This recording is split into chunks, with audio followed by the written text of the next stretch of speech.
What is up, hotties? Welcome back to another episode of Stay Hot. I'm Blaiden Kirk, joined as always by my two favorite co-hosts of all time, in Matthew Spinauer and Theo Ash.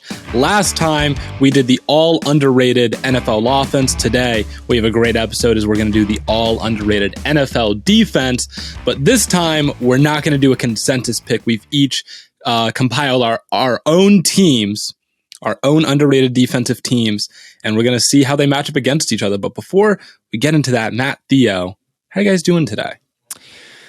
Doing pretty good. Can't lie, woke up hungover and that sucked, but feeling good now. Yeah. Feeling good now, and I'm based in Phoenix for a day before leaving for Florida tomorrow. So just kind of hanging out here. My flight leaves really early tomorrow, so went out with some friends yesterday and just kind of hanging out, being low key today. Just eating nice. Apples and drinking sparkling water, as one does, has been my strategy to beat this thing. Beat this thing like it's a disease, like it's a it's a disease. Bro has COVID. Theo's fight to beat a hangover. Matt, how are you doing? Are you hungover today? No, I'm more responsible than that. I don't know. Just had a pretty standard day. Been working, went to the gym, came back, doing this. Common Matt productivity W. What about you, Blaiden? Oh, I'm not hungover. I did go out last night, but I was I cut myself off around like 12:30, and it's all about water. You got to drink a lot of water. It is about water. My girlfriend didn't like any of her drinks, so I had to drink all of them, was what got me. Do you guys do like new it's like fine. Is that like new drinks? Like, do you try something new every time you go out, or no? Yeah, I try to mix it up a decent amount. Okay. But I like everything. I like the same dependable things, you know? Yeah. My problem is I don't know what to order a lot of the time. Like, bars don't a lot of times have menus for their mixed drink. So I'm always like, I need to get more familiar with the stuff that every single bar has, because usually I just don't know. So I'll just order a Moscow You can just say because it's vodka safe. just say vodka with whatever like mixer you want. Yeah, I guess. And but I don't know all the mixers. I don't know. I usually get a Moscow Mule or like a whiskey and Coke, or I don't know. I had a Montucky cold snack beer also, which was terrible, but I still like it for whatever reason, because I like to make the joke that it's Montucky Monday, even if it's not Monday. And I subject myself to a really, really poor beer, in my opinion. But I like just going around the bar and telling people that unprompted, being annoying. So, Theo. Fair enough. Theo. All right. Well, let's get into this. Let's get into this discussion of underrated defensive players. We just posted the graphic for the underrated offense, and people seem to be receiving it pretty well. They were really happy with the Tyler Smith pick. So people love underrated. People are never going to get mad at an underrated pick. It's the overrated picks that everyone gets mad at. Right. That's why if you're talking good about a player, I should just give everyone a positive first round grade this draft cycle, because everyone's like, yeah. And then if they're bad, no one cares. But if you say they're bad and then they're good, then right, it's chaos. Then it's over. It's over for you. Well, let's work inside out. We'll start with the interior defensive lineman. Matt, who is your underrated interior defensive lineman? Guy I've always had a soft spot for. Kind of one of my favorite players that I have no good reason to like, other than I think they're really good. Calais Campbell has been so good for so long, and he's not some like top. I'm not sitting here arguing with you that he should have been like an all-pro or anything. But that's true for most of the guys on my list, because most of the all-pros are properly rated. Yeah. He's still, he's got to be 36, 37 at this point, and he's still a really effective force in both the run game, and he's got a little bit of pass rushing chops. And he's just so fun to watch because he's inside a lot, but he's not the prototypical build for somebody like that. You usually don't want somebody that big, but he makes it work.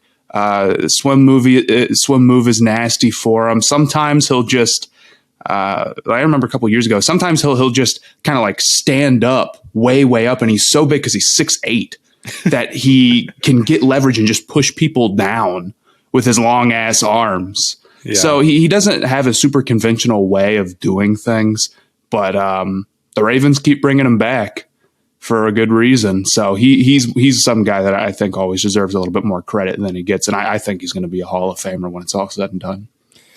Yeah, I think that could like not only underrated right now, but maybe underrated all time. Because when you think like Hall of Famers in the league right now, Calais Campbell is a guy that you probably don't think of right away. But man, he's been doing it for such a long time. I could definitely see him like in the year 2040, like finally getting in. I don't think he's going to be a first ballot or anything, but like eventually I think people will be like happy to see him when we're all old farts in the industry. Yeah. Like, what do you guys know about Calais Campbell? But yeah, I agree. And this year, I mean, he was super athletic. I think I tweeted a play, or two plays from this season, just watching the Ravens defense. If you search like from THEO NFL Calais Campbell, you can find some plays where he just has ridiculous movement skills, like get off the ball, explosion. Like he is still a bit of a force. Maybe not as consistently as he once was, but I mean, he can still conjure some pretty ridiculous reps. And like you said, Matt, he's a bit unconventional, and I always like watching guys like that.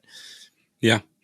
Would love to see him get a gold jacket at some point. Theo, who's underrated defensive tackle for you? I've talked about him a couple times before. I don't know if it's been on THEO NFL, the TikTok account, or the Stay Hot podcast, the show, but Teair Tart from the Titans. He is ridiculously good, I think. And when you watch him and you watch Jeffrey Simmons, like they're both just hooping out there in the run game. They will deconstruct blocks, power move.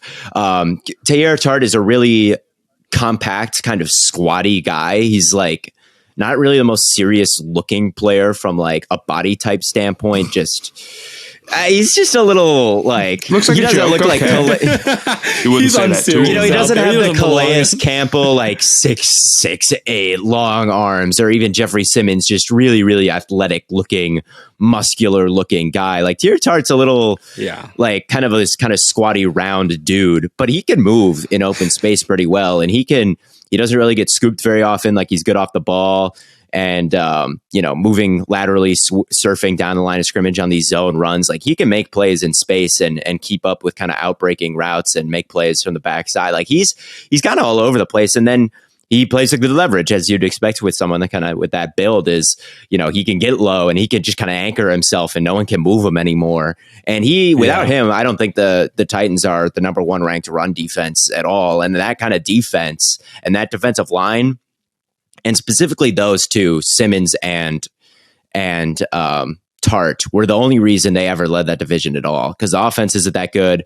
I actually have another Titan on my underrated list, so I'll get into him later. But he's definitely one, and I think without that run defense, the Titans they fell off a little bit towards the end, and a lot of that is because I think Jeffrey Simmons got hurt and wasn't 100%, but Teair Tart was a big reason why they were relevant at all this season. They do have a lot of good players on defense. I'm not surprised you have multiple in your underrated.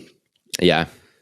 I was leaning toward. I'm surprised you didn't say this guy Theo, but I'm not surprised you ended up saying Tart either. I went with Darren Payne in Washington, who next to Jonathan Allen, it's like, well, obviously Jonathan Allen's the better player there. But I mean, Payne had 11 and a half sacks this year. He's a really good pass rusher. And there's a lot of pass rushers out there that are like defensive tackles where you're like, oh, Chris Jones. And a guy like Darren Payne is like a surprising bag of moves for someone that is 320 pounds. And even when he's not getting to the quarterback, there's a lot of times where I'll see him like just clearly, he'll get like a clear extension. He's like, okay, I'm not going to get there. Let me get an extension so that when he sets to throw, I can just put my hands up and bat the ball away. He had a lot of times where he did that this year. I mean, the Washington defense overall was really good this year. So he was a big part of that. Him and Jonathan Allen are kind of a force to be reckoned with, just like Tart and Jeffrey Simmons. Yeah, I'll always remember contract year pain, because last year I kind of thought he was disappointing, and then this year, like, his contract is almost up, and he just wrecked shop. Yeah, him and Josh Jacobs. Yeah, both of them. He's not going to be if he's underrated now, he won't be for long when he hits the open market and gets paid a gazillion dollars, and then everyone will be expecting big things for him. But yeah, he was kind of out of nowhere this year, and obviously when you think of Washington, Jonathan Allen and Chase Young, who didn't play much this year, and Montez Sweat, there's a lot of guys that share a lot of shine, and Payne was like extremely good this year. Whenever I watch Washington, it's easy to get swept under the rug. So yeah. This episode of Stay Hot is brought to you by our friends over at HelloFresh. With HelloFresh, you get farm-fresh, pre-portioned ingredients and seasonal recipes delivered right to your doorstep. Skip trips to the grocery store and count on HelloFresh to make home cooking easy, fun, and affordable. That's why it's America's #1 meal kit. Now, if you're like me, trying to eat healthy on a college student's budget, look no further than HelloFresh. Cut back on expensive takeout and delivery and get started with HelloFresh's latest line of meals, featuring robust flavors and filling portions ready in less than 15 minutes. You'll love just how fast, easy, and affordable it is to whip up a restaurant-quality meal right in your own kitchen. With ingredients that travel from the farm to your table in less than 7 days, you know HelloFresh is hooking you up with ingredients more fresh than a Joe Burrow pregame fit. I love HelloFresh. My family loves HelloFresh. Here at Stay Hot, we're all big fans of just cooking it up in the kitchen with HelloFresh. So go on over to HelloFresh.com/StayHot65 and use the code StayHot65 for 65% off plus free shipping. Again, that is HelloFresh.com/StayHot65 and use the code StayHot65 for America's #1 meal kit. HelloFresh. So that brings us to edge defenders. Matt, who's the most underrated edge defender in football in your opinion? I don't know if he's the most underrated. I don't have the confidence to say that, but come on. I thought Jerry Hughes had a very good season that wasn't talked about much. I think a large part of that has to do with the fact that he's an older player on a team in the middle of the rebuild. So who really cares, But as a rotational pass rusher, dude, he kind of killed it this year. I think he was like 19th in pressures, but he was like 43rd in pass rushes. I think he was top 10 in pass rush win rate. The numbers are really there, and you watch him on tape, and you can totally see it. The get off is still pretty good. Like, he doesn't move slow at all or anything. And then the hand fighting is really good with him, which you would expect out of a veteran.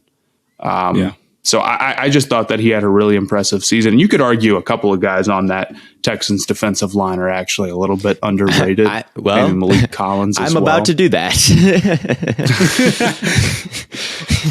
But, it's easy to...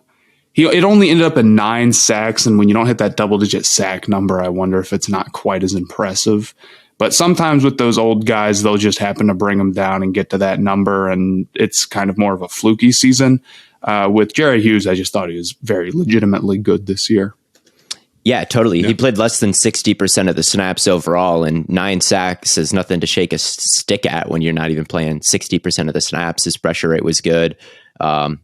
I totally agree. The Texans were, I think, like top 5 in every pass rushing metric this year. Really bizarre. If you look at their defense, like the pressure rate was, I did a full breakdown on this, but their pressure rate was like 2nd or 3rd in the league, I think. And that held true blitzing, without blitzing, just like overall, like they were really getting to the quarterback. And my guy is another Okoronkwo. I don't think that they're related to or maybe I'm just skipping over the name, because we talked about someone with a similar name as the underrated tight end. But Ogbo Okoronkwo for Houston, they signed him from the Rams. He's a free agent now. I would give him a bag. I would totally give Okoronkwo a bag. Because he has a bag of pass rushing moves. Like he is fun to watch, dude. He hits spin moves, like cross chops, like swims. He could get leverage and overpower you. Like he is not just a one trick pony. Like, oh, he's just strong. He bull rushes. Like those guys are always like a little bit like, okay, I'd rather watch someone who is hitting all these crazy moves. And that's exactly what Okoronkwo is like. And I remember watching the Cowboys game. If you ever want to know how underrated he is, if you can go back and watch the Cowboys game, because that was a game that Houston almost won. And I remember looking at it like, okay, what happened? Like, how did the Cowboys almost lose this game to Houston? And the answer was like Okoronkwo was kind of wrecking shot. He was beating like Tyler Smith, who we talked about as an underrated tackle, and all kinds of guys across their line in all kinds of different ways. And that really opened my eyes up to his skill set. And Houston, like you said, Matt, there's a bunch of guys across that Houston defensive line, a surprisingly productive pass rushing group that I think they should keep together. And I think if they do, they could get pretty good pretty fast, honestly. I do, with D'Amico Ryans. Like if you've got that kind of baseline, and if you can add maybe one other guy this offseason. You got to get the linebackers together, and then all of a sudden to get the linebackers together. But linebackers aren't Collins that as well. Linebackers, like you can have a good defense without like great linebackers. I feel like, or they're not like as valuable as a star edge rusher. Like if you've got that, and if Stingley has a good year and Petrie has a good year, like I could see that defense being kind of sneaky good pretty fast. And honestly, I could see that. Here's my hot take just regarding Houston. I could see Houston getting kind of good pretty fast, because if that defense figures it out, they've got a Shanahan guy running the offense. Like the Shanahan, like they can have Davis Mills playing, okay, or whoever plays playing quarterback. Like it's a Shanahan offense. Right. Like the quarterback will be fine. So I think that Houston could kind of be sneaky good next year. It's a Shanahan offense. Yeah, I mean, and Stingley wasn't even playing like in a proper position for what he's good. Like they were running cover 2 all year. Yeah, it's Lovie Smith for you. He lied to Derek Stingley on draft night. How would you like to cover the number 1 receiver every time? And then they lead the league in cover 2 They never once had him do that. Maybe he was asking because he was like, how would you like to cover the number 1 receiver? I'd love it. Well, dude. Well, yeah, he's just getting a gauge. He's just getting a gauge. Yeah, not actually offering it to him. So hopefully Stingley is a bit more maximized, because he could be such a good press like man corner with his movement skills. So hopefully, and his ball skills. Yeah. So hopefully we see that next year, because I loved him coming out of LSU. He was such a baller. Yeah. He was. All right, let's see. My underrated edge player. Okay, let me start by asking you guys this. If I asked you who are like the best edge rushers in football, you're going to say Myles Garrett, TJ Watt, Micah Parsons, Max Crosby. Right. Would you consider him the best pass rusher on his own team? Yes. Okay. Who? I was Matthew Judon. Matthew Judon. Okay. Yeah. This is the second year in a row where he's had double-digit sacks. He had 15 and a half sacks this year. Top 5 in sacks, top 5 in pressure rate, no all-pro considerations, and he was 9th in Defensive Player of the Year voting. That's insane. That is insane hating, I think. Last year, he's at least been to the Pro Bowl the past couple of years, but like, what are we talking about? I'll at least give like Max Crosby the credit of he led the league in tackles for loss. I'll give Myles Garrett had more sacks. But like, he had a better season this year, I think, than Parsons did. And Parsons was getting, like, as far as just productivity, and Parsons was getting MVP consideration. I don't know, man. You think he was better than Micah Parsons? I'm not saying he's better than Micah Parsons, but as far as like just no consideration for the same caliber of awards, despite being more productive this year. Like, if we're talking about like winning awards, that's what goes. It's like, how good were you this year? Like, what did you do? And he was saying. Top 5 in sacks, top 5 in pressures. Yeah, I see what you're saying with that. I think with the thing with Judon, I guess when I watch him is like, there's a lot of effort. Like these things aren't bad, but there's a lot of like stunts and like kind of cleanup sacks. I feel like with him, and there's not as many like dominant wins as like maybe the top guys. But like you said, he's still pretty high in like pressures and all that. Like he's a very good player. So He just doesn't. I He just can doesn't see get that. acknowledged for it. He's someone that's going to don't put. know. He's going to end his career, and then you're going to be like, damn, he had a lot of production, man. Like, damn. Yeah.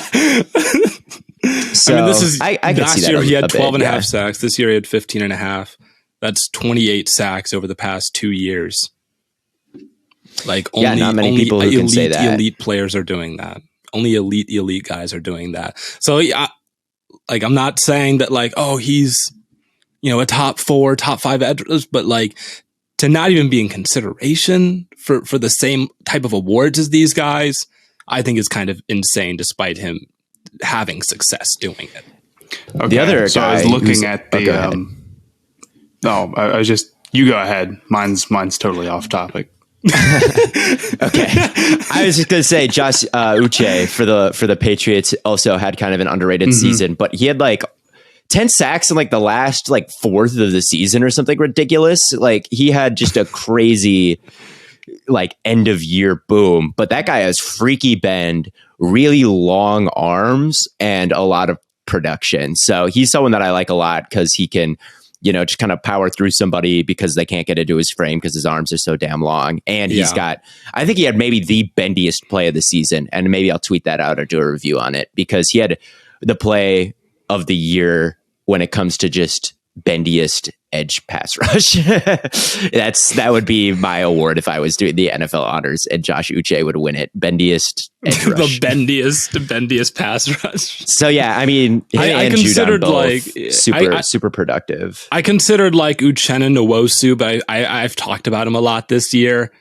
Have you? I think a lot of people recognize. I do talk about like Uchenna enough Nwosu. I have. Sure, you don't. You don't talk about him ever.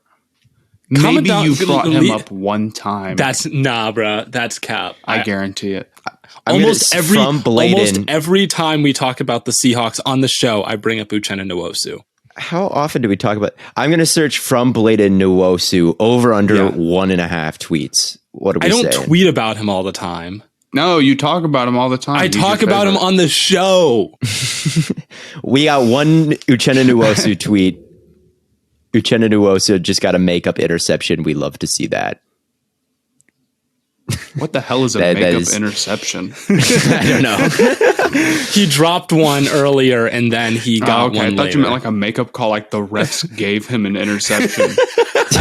Okay. I think Blaiden's guys is Hurts and Treadwell because you always wear that stupid Vikings jersey. The Treadwell thing is so funny though.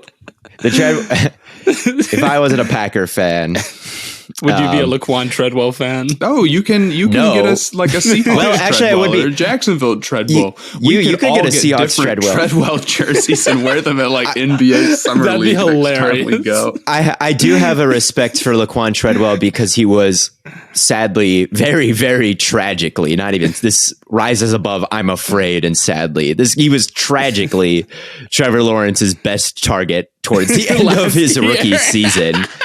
So then he caught Trevor Lawrence's best throw, that bomb against the Patriots, where I was like, he is him. I swear to God. So I actually do have a soft spot in my heart for Laquan Treadwell because of those. Yeah, you're right. I guess it's okay to own that jersey. Not Trevor, Laquan Treadwell. And then every Brown, and then every Brown, not every Brown. Yeah, that one linebacker you didn't like, and their current interior and now rushers. our quarterback. And now the quarterback. Yeah. So not every Brown. My guys in Cleveland are Garrett, JOK, Nick Chubb, Wyatt Teller, Joel Bitonio, Denzel. Even though I've said that they probably you're forgetting a major one. You're forgetting Delpit.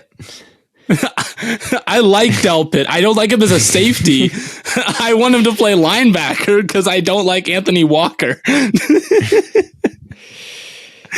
Anyway, speaking of linebackers, who are the most underrated linebackers in the NFL? Matt, come on. I know. Yeah. Is he even underrated at this point? I posted Is it Luvu? Dog, you're talking about guys who are like getting Defensive Player of the Year votes. So I really don't want to hear anything about it. Is your guy actually underrated? No, Dude, I'm just saying. I'm just saying. Like, literally a Pro Bowler. I tweeted out that. You're saying this to me. I'm just saying. I tweeted out. I was like, "Who are the most underrated players?" And everyone was saying Frankie Louvu. They're right. He's still underrated. People wouldn't say Payne because he's like just everyone knows he's good. Anyway. Louvu is one of the best run defending linebackers in the NFL. He's so good. Now, his coverage, not great, maybe.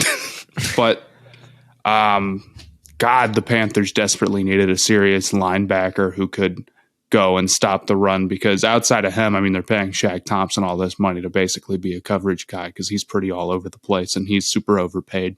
And they got that in Louvu for next to nothing. It's a fantastic deal. His ability to like quickly react to things and get over, especially like, out on the edge is fantastic. And while, again, he's not super great in zone. I think he was like 4th in tackles for loss or something like that. Really, really fantastic season for him. Wasn't as good as like maybe his first 4 games after he was going absolutely berserk. Oh my God. Yeah. He was like the defensive player of the year, like the first month of the year. He had like 3 touchdowns or something, like 2 maybe. He was going to outscore the offense through those first 4 games. But I just wanted to give a shout out to him. That's my guy. So, of course, that's who I have. I have a soft spot in my heart for him as well because he was my X factor for the Panthers going into the year. He was my deep sleeper for them. He has real pass rushing juice. I was more familiar with him as kind of an edge rushing type, and he like pretty sneaky, can like just kind of dart through gaps. I think that's where he's really good, like coming downhill and really reacting fast and just flying through gaps, like blowing things up in the backfield. And he did that a decent amount 2 years ago now. And I was like, man, he's in line for more playing time. I think he might be able to have a big season, and he totally did. So. Yeah, I who like his him. Draft comp is? It's Ivan Pace. He's kind of like Ivan Pace almost. Interesting. Yeah. Interesting. Yeah, he really is. That's kind of Ivan Pace. I can see that for sure. Theo? Mine is I'm staying in the AFC South for the 3rd pick in a row, and I might keep going. Dipping into the AFC South. I feel. Yeah, it's David Long, the linebacker. Yeah. That guy rocks. He's my favorite to watch. He is just you talk about flying downhill and coming through gaps. That guy there are times where he's not supposed to do it and just does it. Like you can tell because like the other linebackers like pointing at a guy running open and they're like, cover him. He's like, no, I'm going to go rush the quarterback. And he does it. Like he picks his spots well, like when he chooses to improv like that. But the guy just like is so good at like offensive linemen will come up and just try and blow him up at the point of attack, and it just never goes well for them. He's so good at the point of attack. He's so good running through contact, under contact, shedding contact, and he's a good tackler as well. One of the best, like when it just comes to aesthetically pleasing textbook tackles, like David Long, just flying downhill, shedding block, making the play. Pretty good in coverage too, taking some real leaps in that area as well, where he's gotten like probably maybe not like elite in that area, but pretty good this season. Again, I think the AFC South attracts like me when we talk about underrated guys, because that no one in that conference or that division gets any shine. Like I guess that's fair. It's the AFC South, right? Who cares about the Colts, Jaguars, Texans, and Titans? Like, I'm sorry, everybody. That's 4 small markets, 4 teams without a lot of like. Lawrence is a franchise quarterback now, but not a lot of like historical relevance or like game changing quarterback or anything like that. So they all get kind of swept under the rug, I feel like. But there's some really good defenders in that conference, and I could have talked about Grover Stewart as a run. I think he might be the best run defender like in the league, point blank period.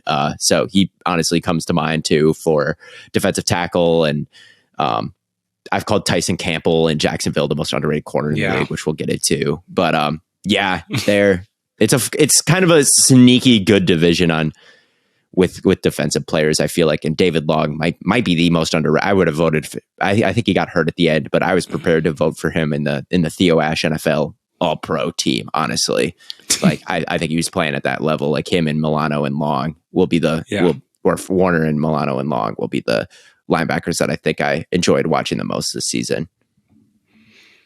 It's very fair. Yeah, I mean the AFC South. I mean, it's really just like their offenses mostly stink. The Titans' offense was one of the worst passing offenses I had ever seen. It was so bad to watch them try and throw the ball. Yeah.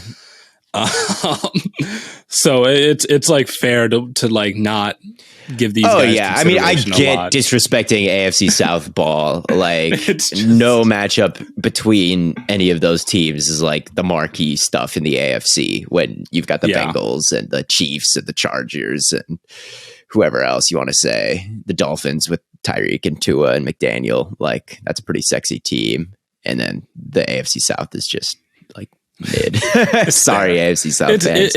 But it exists, I guess. I will give them their shine on this podcast. All right. Very, very fair. I guess I'm staying relatively relevant, and I'm going to go with Patrick Queen. I still think he's tried to shake the old narratives from the past couple of years of being like this bad tackler, and he doesn't really play very well in space. But this year, I mean, I remember the first time they played the Browns, I'm like, what is Patrick Queen on? I don't remember him being like good at much. But this year, I feel like he was a much improved tackler. They used him a lot blitzing, and he was basically every time he blitzed, it felt like he made a play in the backfield. It just felt like for the past couple of years, it feels like the team has been playing like, if we're talking like musically, they're playing in C major and Patrick Queen's been in like B flat minor.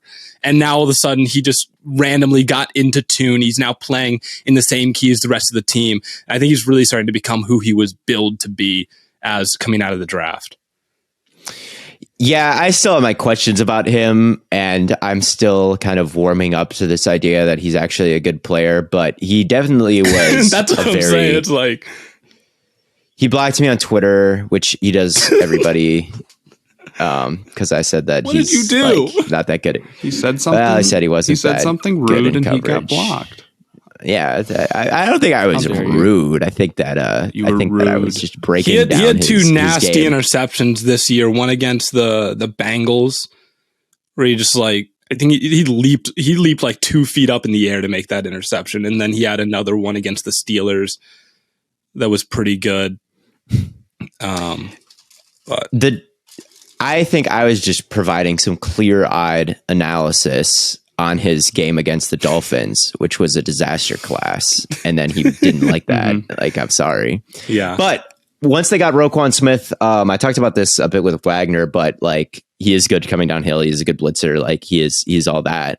And then when you get a guy like Roquan Smith, you can hold up on the back end because he's so good at coverage, like with a guy like Patrick Queen. So it kind of their games complement each other really well. And I do think that's a pretty good linebacker, like a solid enough linebacker core going forward. So like, I don't know if I totally agree with you on this one, but I could see him like figuring it out towards the end and like being a pretty useful player for the Ravens going forward. And, you know, it might take him a while to beat the like total trash allegations. Levy's kind of he's gonna struggle to shake that unless like he has to continue to play well next year to really shake that, because he like if he just starts out not playing well again next year, then he's just gonna keep having to deal with these narratives. But I think he's on the right track.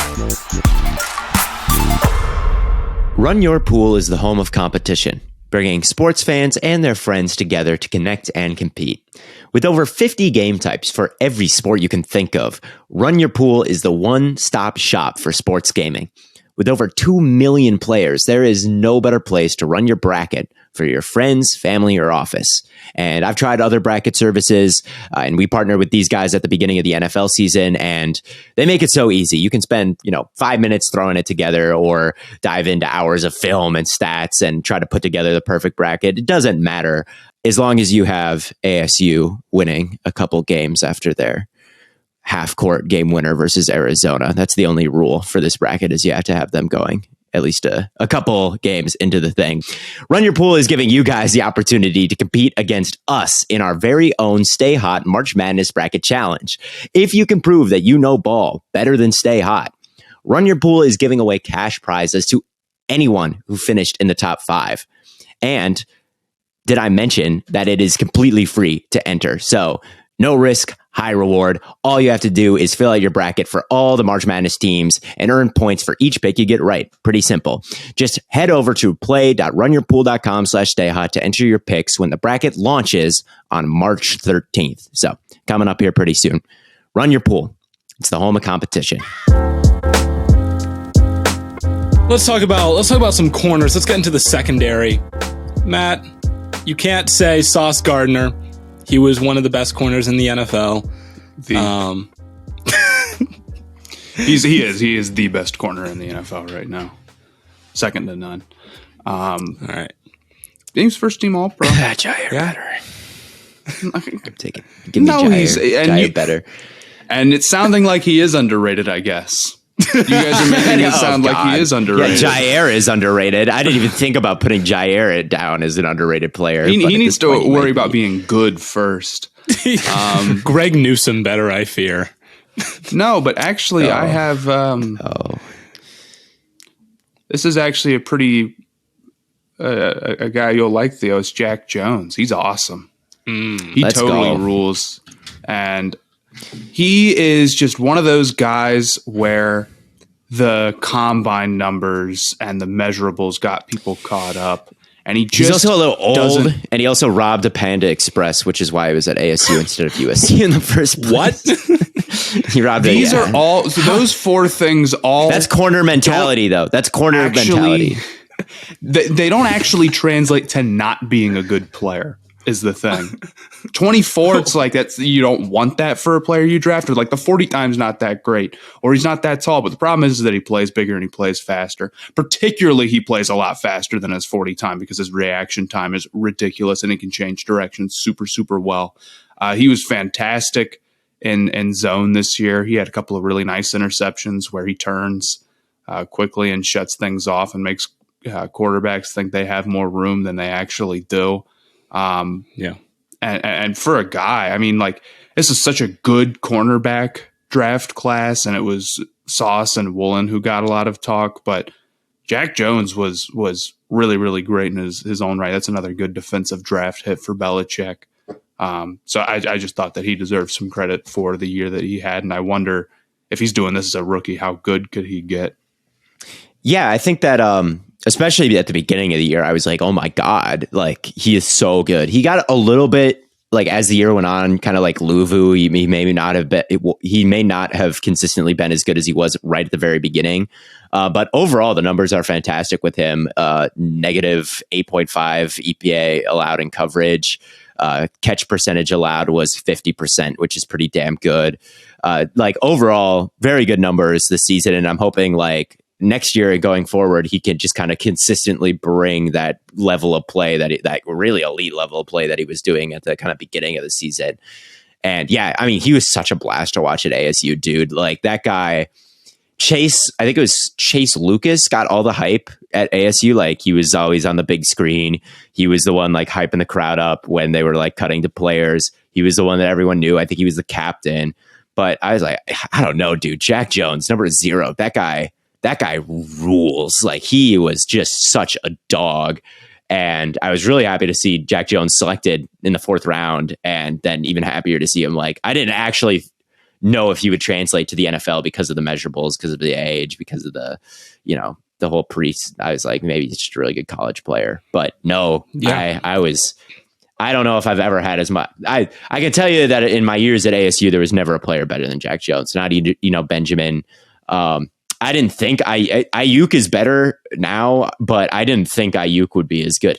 Like, I didn't enjoy watching Ayuk as much as I enjoyed watching Jack Frank Jones. Darby? Even I loved Frank Darby. I loved Frank Darby at ASU. That guy was an automatic touchdown if you threw it on a go route. Jaden Daniels to Frank Darby had like a perfect passer rating on goes and fades. I looked it up, and it definitely felt that way. I just called a touchdown play.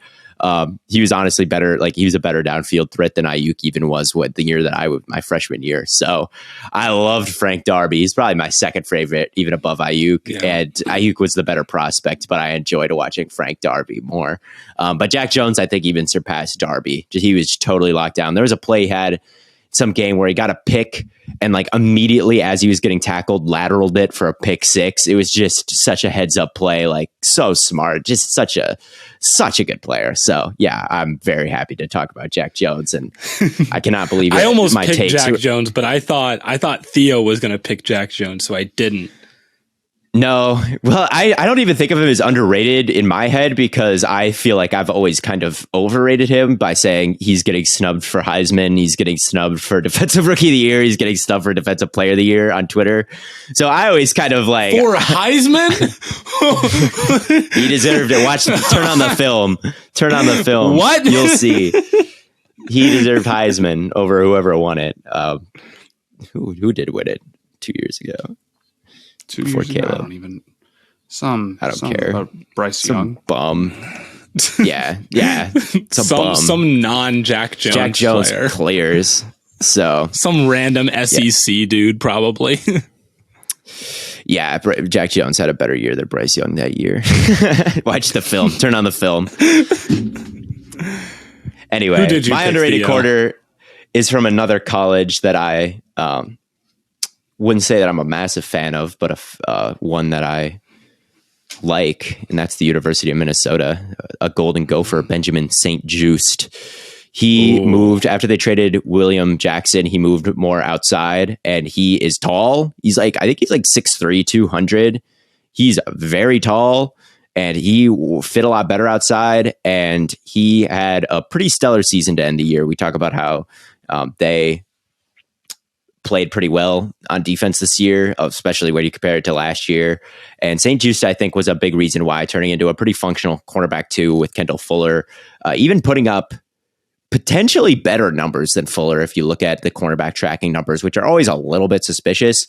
But teams went at St-Juste. Like, he got targeted a lot. He really got picked on, and it really wasn't that effective. We're talking about a guy who allowed a catch 48% of the time when he was targeted, negative 7.5 coverage GPA allowed, like forced a tight window throw 28.1% of the time, according to Next Gen Stats. Like, this guy had good numbers. He really did. So maybe not the quickest, fastest guy, still someone who could maybe get exposed to, like, I think Ayuk got him pretty bad one time, like with a nice route. He just didn't quite have the agility to hold up. But overall, for 6'3", I think he does move pretty well. And I think like he's got a pretty high ceiling as an outside corner. I think it's just his second year in the league. So he's going on third. He's kind of a breakout candidate for me, St-Juste. I'm a fan of him. I do think the most underrated guy in the league is Tyson Campbell, but I've got to stop picking AFC South players, and I've already talked about him. But he just can't track a football in the air, but he's amazing at every other aspect of playing corner to me.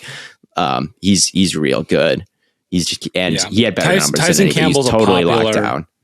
He's a popular candidate for underrated corner. Yeah. I already talked about him, so like I just don't want to double dip. So I called him the most underrated player in the league. I'll say St-Juste today. That's fair. I'm going to cheat a little bit because I'm picking Mike Hilton, who's a slot corner, but I still think that counts. I still think that counts. I mean, bro, I remember watching the Bills-Bengals playoff game, and I'm like, nobody on either side of the ball on either team is moving faster than Mike Hilton on defense. When the ball is thrown into the flats, he is the first one there every single time. That man is like shot out of a can. He is a heat-seeking missile for like flat check down passes. He's a great player in run support. He is just all over the field. It's just like you're not thinking of him as like this great coverage guy, but man, when he has to make a tackle, he's there every single time. And I just think like you don't think about that a lot of times when you think of corners. So I just wanted to give him his respect, because there aren't a lot of corners that, like, Denzel Ward's another guy that kind of does that, where he'll just kind of fly down and make a tackle, make a big hit. But Mike Hilton does it all the time. Like he does it all the time. Yeah, no, he's definitely like, again, high amounts of dog in him.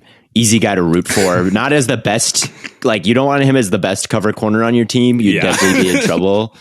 But as like a slot guy, he's very good at disguising and like not letting people know when he's about to rush, and he just flies out of nowhere and just kills people. So I definitely respect Mike Hilton's game. I think every team could use a guy like Hilton for sure. So 60 tackles this year. That's a pretty good amount. I'm looking at someone who I think of as being a terrible, disinterested run defender if Hilton got 60, and he's a slot guy. So how many did Trayvon Diggs get? I guess he got 59. That's more than I thought, because I always think of like when I think of the corners who do not want to come up and hit anybody, Trayvon Diggs comes to mind. So I wanted to compare those numbers. But you would also have to look at like how many snaps is that's a good question. That was completely Hilton unwarranted playing? Trayvon Diggs slander. Cowboys fans are going to be so mad at me. But Trayvon was good. Trayvon Diggs played the second most he played the second most snaps among corners this year at 1,263. I don't even know if Mike Hilton played 400 fewer snaps. Yeah, we'll title this episode, since Trayvon Diggs, since I brought him up, as having a flaw in his game. That'll be the thumbnail. That'll be the title episode, Trayvon Diggs, most overrated player ever, and it'll get 100,000 views. So I have to bring once per episode, we should say something bad about him or Dak or why? Because everyone loves Cowboys slander. Yeah. So I just had to bring that in to get this episode a couple more views. Sorry. Well, that brings us to safeties. And Matt, would you like to start us off? This is a tough one. Safety's tough. Safety is tough. Safety is a tough one, but I actually want to pay my respects to one of my. I'm being a little bit biased on the list again, but like we said, safety is a tough one. One of my all-time favorite Buckeyes, and it's such a shame his career has not gone better until this point. Is it know Malik who it is? There's only one safety. It's Malik. Yeah, Hooker. It's Malik Hooker. He was like out of the league almost a couple of years ago. It was like almost his time entirely, from being the 13th pick as a safety to just injuries derailing things and not being who he was. But this season for the Cowboys, he was very, very, very legitimately a great safety. You could put 3 Cowboys safeties in this conversation, probably. You could. Yeah. I mean, I think he only let up like 200 yards all year, which I know is maybe not like the most one-to-one stat ever for safeties. But as far as just being a rangy guy who does a good job like cleaning things up over the top, Hooker was that this year, and that's what he was billed as coming out of the draft. Now he's not living up necessarily to what he was supposed to be all the way back then, but I thought he just had a really solid season. And I know he's very, very good for the Cowboys defense this year. Yeah, I'm looking at his numbers right now on Next Gen Stats, and the numbers are good. 126 yards allowed, 1 touchdown to 3 picks is what they've charted him as. Very good coverage EPA, like when he is targeted. And it's so tough for safeties. Like, I don't know, but yeah, I think like from all the numbers, like this seems to be a good pick. And yeah, the Cowboys defense was able to avoid regression this year, which is really impressive. I thought for sure they would get worse. And guys like Jaron Kearse, who is like basically a linebacker, but I don't even know what they list him out as at this point. But like that guy in the box, and guys like Hooker over the top, and Donovan Wilson also had a pretty good season as well. Like that kind of safety rotation in their specific roles helped stave off the regression that I really thought was coming for this Cowboys defense. So I'd say that's a good pick. Yeah, I mean, like you said, Theo, you could have picked any of the Cowboys safeties, really. Yes, but who are you taking? I thought about Kearse, but I wasn't sure because he basically plays linebacker at this point. I'm going to be biased as well, though, and I'm going to say Rudy Ford. I'm going to say that Rudy Ford, he's a safety for the Packers. at one point this year, Darnell Savage was just not working. Like he wasn't hitting, he wasn't tackling, he was out of position. Like he was having a really disappointing year, and they put in Ford, and it really made the defense like instantly better. Like he's a better hitter. He's a pretty compact player who's not afraid to come downhill, play around in the box, and make some hits, make some tackles, like get some guys with good form that actually brings them down. Unlike Savage, who they tried him a little bit at nickel corner, and that had mixed results. We had one pretty good game, I remember, where he had like a very key pick. I'm trying to remember exactly what pick that is, but yeah, Rudy Ford just came in, and I thought like after they made that change, the defense got a whole lot better. I really do.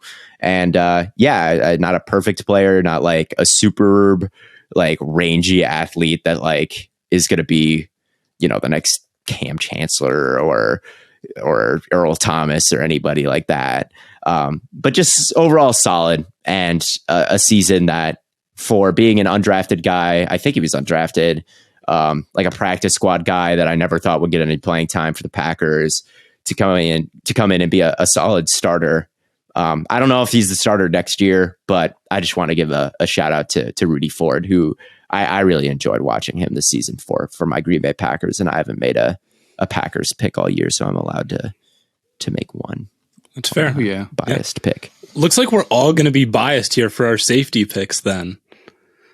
I'm not picking Grant Delpit, Theo. All right, I'm not picking Grant. I'm picking a former Cleveland Brown. And I realized you say that he was no.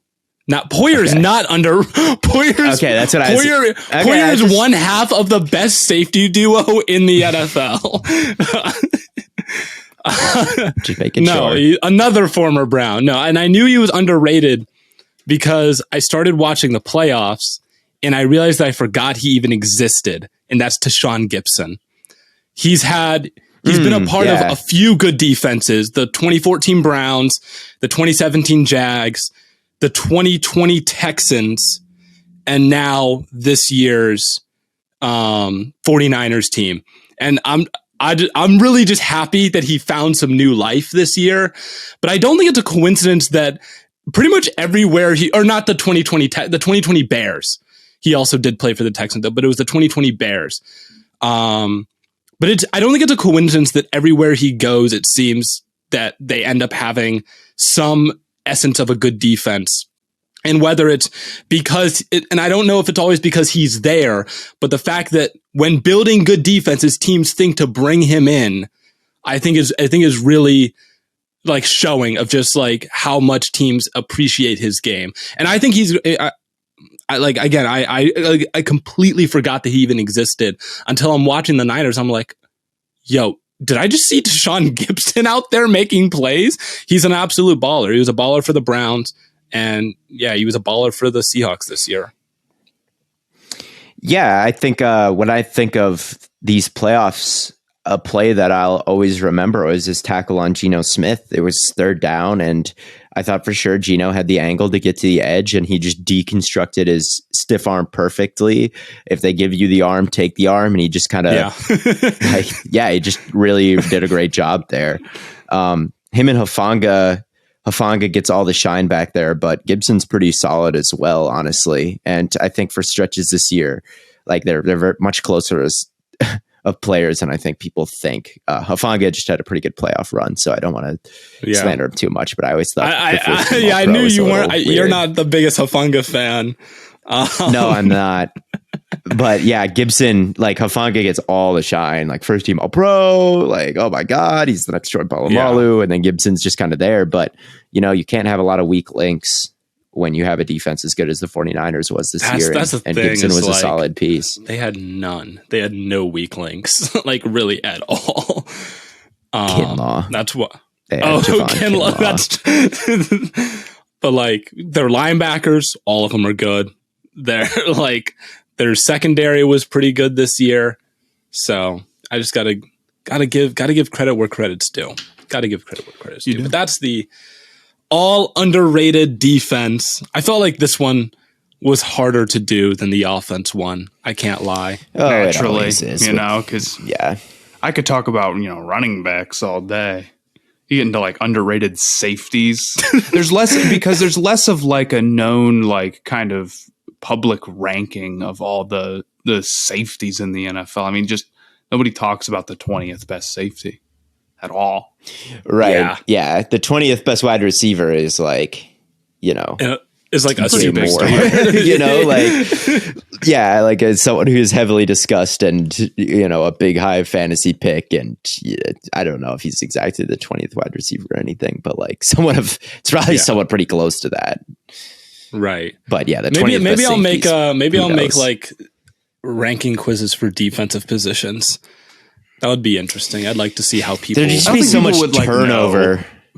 There is so much turnover. And there'd be so much turnover. Like, what I need to figure out how to on do the goddamn screen when the football is being played. Like, you can't see what the fuck they're doing. That is true. And like I know people like wanted wide receiver quizzes too, but like what I wanted to wait to do was to be able to just like have it auto update with like each team's starting receiver or like maybe top 2 receivers, just so it would be like a consistent running. So I wouldn't have to go in and up every time like a free agent gets added or a trade. That's what I was waiting to do. But anyway, do we want to pick captains for these teams? Like the most Yeah, no. I mean, we put out the graphic today, and like Kyler Murray was like the front man on it. He's the dang quarterback. I guess he's got to be. We don't have a quarterback. Like, so the best player of the ones that I named, which was Tart, Long, St. Just, Ford, and who am I missing? Then Edge. Who did I say for Edge? Okoronkwo. Yeah. Yeah. Long is probably my captain. I think that he's probably the best of everybody that I named. So I guess I would name him as the best player. And if we do a graphic of my team, should be at the forefront. Okay. Matt, who would your captain be? Frankie Louvu, because he plays for the Panthers. Should I do Tashawn Gibson then because he used to play for the Browns? You could. I didn't even know we were doing this part. So it was spontaneous. It was spontaneous. Many say the linebacker. Do we have time to kill? Quarterback of the defense. I don't know I don't know what we're at time wise because we've stopped down a couple times. I have a take. We're at like 50 minutes. Go for it. I have a bonus take that has nothing to do with football if we want to kill some time. Sure. I tweeted last night that Ari Aster is my least favorite working director and I hate his movies. I don't like Hereditary at all. I don't like Midsommar. And I can explain. I've never seen mad. Either of them. Neither have I. I think they stink. I think that they're well made. I think that they are pretty. I think the acting is fantastic in all of them. There's like some interesting ideas and concepts in them, but Ari Aster just goes for shock value. He is a shock value merchant. He is a taboo merchant. He sits there in his room and he's like, what are some gross things that like people don't make movies about? Like, what would be the grossest thing I could put in to this movie? Just like something weird and unsettling. They're not even scary. He's just like, we're going to talk about naked old people. We're going to talk about kids getting decapitated. We're going to show a kid getting decapitated. We're going to show some like really weird sex scenes. We're going to, do all these weird taboo things that like people don't usually make movies about. And like A24 like lets him do this. And then people are like, wow, it's such a different type of horror movie. It's just unsettling. Like, let's call it what it is. It's like, I am not a squeamish person. I don't care that these things are like, it doesn't shock me. I don't care that they're there. It's just like, this is not pleasant to watch, right? If I wanted to watch stuff like this, I'd go on like, some dark web website and watch people get like killed. Like it's what it feels like almost watching his movies. Is like, you're just like, that is, and that's like that's his bag is like, that was weird. I don't like them. I don't think they're pleasant watches.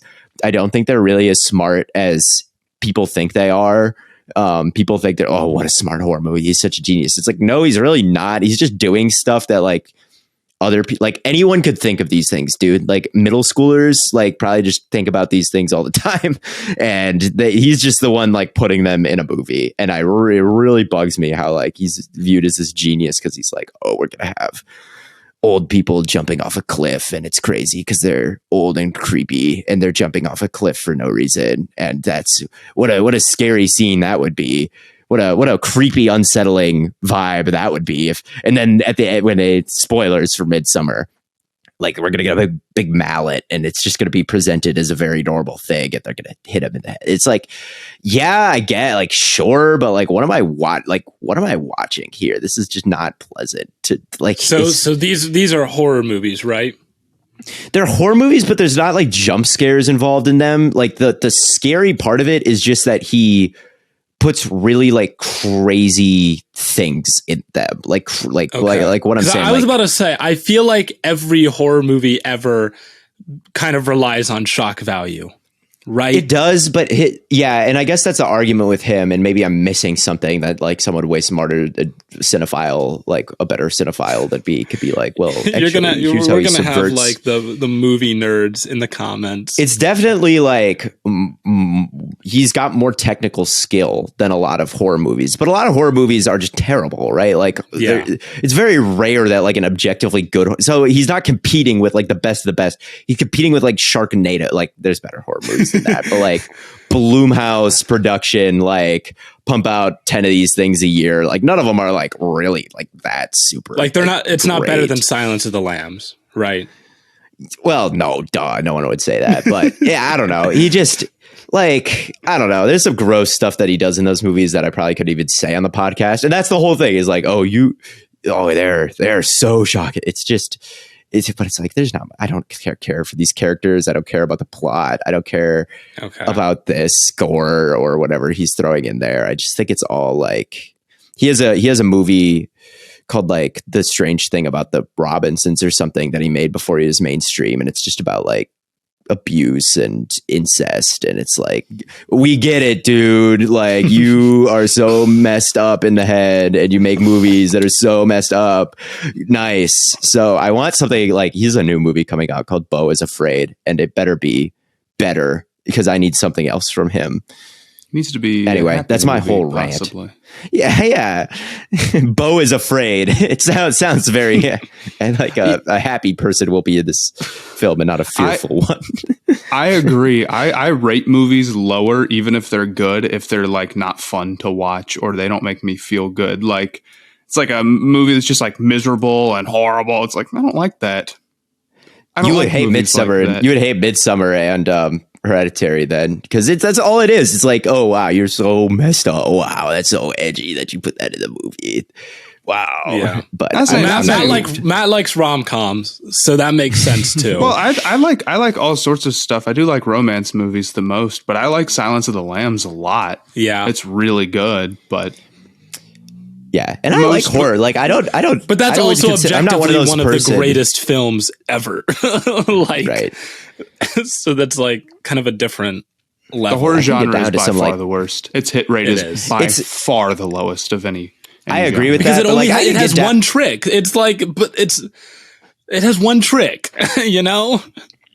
There's some horror stuff that I've seen that I've liked. The Haunting at Hill House, like that's a great horror TV show. So like it's not like I'm prejudiced against the whole genre. Like, oh, I hate every horror. Like they only have one trick. Like it's so predictable or whatever. Like it sort of is to some extent, but like there's some stuff that's good. There is definitely some stuff that's good. Hereditary just I think is a it's like Wilt, you know, like there's just not a lot of other good horror coming out. He's playing against plumbers and garbage men is Ari Aster. And yeah, he's just a merchant. He's an overrated director. Yeah. I like Barbarian a decent amount, I guess, which had some Ari Aster influences actually, but whatever.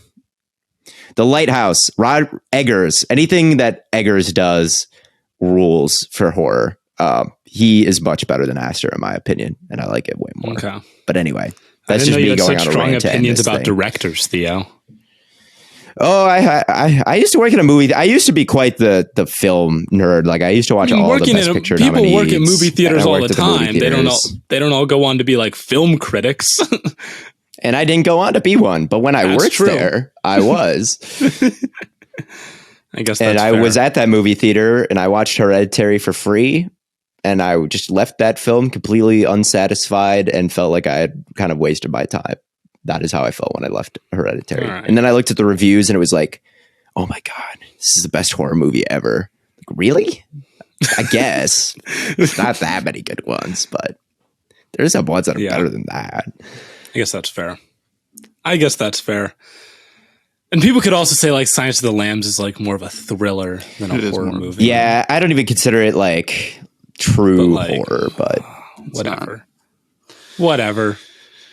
It's a great movie regardless. But I don't have anything else, so hopefully everyone loves all of the underrated picks. Hopefully everyone loves Theo's and take the overrated movie. The overrated the movie overrated movie. Do you have an underrated movie maybe to go with the theme of the episode? No, I have another overrated movie. God. The worst movie ever is called The Game, and I learned like I was going to give it a 5-star review on Letterboxd just because I hate it so much, and then I learned David Fincher directed it. I was like, what was he doing with this? That movie is ass. Who let him? And that's all I'll say.